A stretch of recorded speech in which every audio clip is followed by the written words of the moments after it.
তোমাদের চোখের কাপড় খুলে ফেলো। এই দুজন আগে ডেট করত, তাদের 4 বছরের প্রেমের সম্পর্ক ছিল, কিন্তু তারা এখন প্রাক্তন। আর যদি ওরা 30 দিন একসাথে চেনে বাঁধা থাকতে পারে, তাহলে আমি ওদের দেব $2.5 লাখ।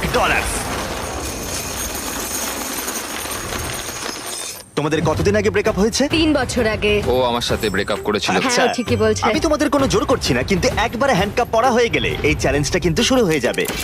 আমি রাজি।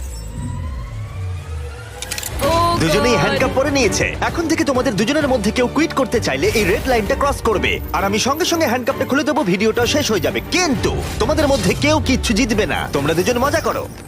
আমার এক্স বয়ফ্রেন্ড সত্যি জিমি। ভাই মানেটা কি? কি খবর? হাই।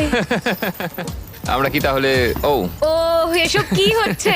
এটা তোমাদের কাছে আগামী 30 দিনের জন্য একটা মিষ্টি বাড়ি। এটা হলো কিচেন, তোমরা আড্ডা দিতে পারো, ওয়ার্কআউটও করতে পারো, তোমাদের আলাদা বিছানা আছে, আর একটা কোশ্চেন মার্ক ডোর, এটা নিয়ে পরে ভাববে। আর সব থেকে যেটা গুরুত্বপূর্ণ, তোমরা হয়তো ভাবছো যেহেতু তোমরা একে অপরের সাথে চেন দিয়ে বাঁধা, তাহলে বাথরুম যাবে কি করে? ও না, কেউ একজন বাথরুমে যাও। কি বলছো? স্নান করার সময়ও এটা পরবো?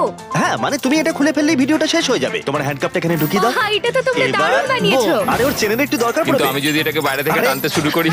দাঁড়াও। আরে আমার বিশ্বাস হচ্ছে না তোমার সাথে এক ঘরে থাকতে হবে। হ্যাঁ, তুমি আবার আমার সাথে আটকে গেছো। হ্যাঁ। দাঁড়াও, আমিও তো তোমার সাথে আটকে গেছি। ও গড। আসলে সুজি এরকম চ্যালেঞ্জ এর আগেও করেছিল, যখন ও একটা রুমের ভেতরে একজন অচেনা মানুষের সাথে 100 দিন কাটিয়েছিল। কিন্তু এবার ওর সাথে এমন একজন রয়েছে যাকে ও খুব ভালো করেই চেনে। আচ্ছা একটা জিনিস বলো, আমাদের কি একসাথেই খেতে হবে? আমি জানি না। আচ্ছা, যশ এখন স্নানে গেছে, তাই আমার মনে হলো আমার কিছু কথা বলা উচিত। আমার এই চ্যালেঞ্জটায় খুবই নার্ভাস লাগছে। আমরা 4 বছর একসাথে ছিলাম, 3 বছর আগে ব্রেকআপ, আর এখন আমরা একটা ঘরে বন্দি। একটা সময়ের পর আমাদের তো কথা বলতেই হবে।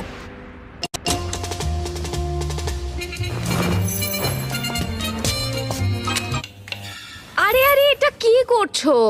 সরি। ঘুমটা তো ভাগিয়ে দিলে, এবার জেলেই রাখো। আজকে দ্বিতীয় দিনের সকাল, আর এই দুজন প্রাক্তন নিজেদের পুরনো ছন্দ খোঁজার চেষ্টা করছে। তুমি আমাকে রান্না করে দিলে, আমি খুবই খুশি হয়েছি।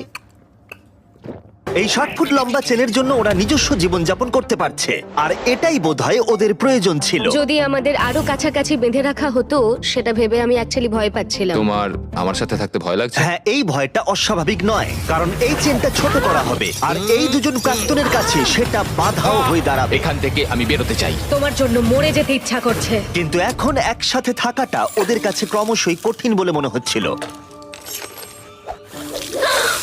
তোমার গায়ে পড়লো? ও সরি। প্যানের পুরো তেলটা পড়ে গেল আমার সারা গায়ে। সরি। তোমার জন্য আবার আমাকে স্নান করতে হবে।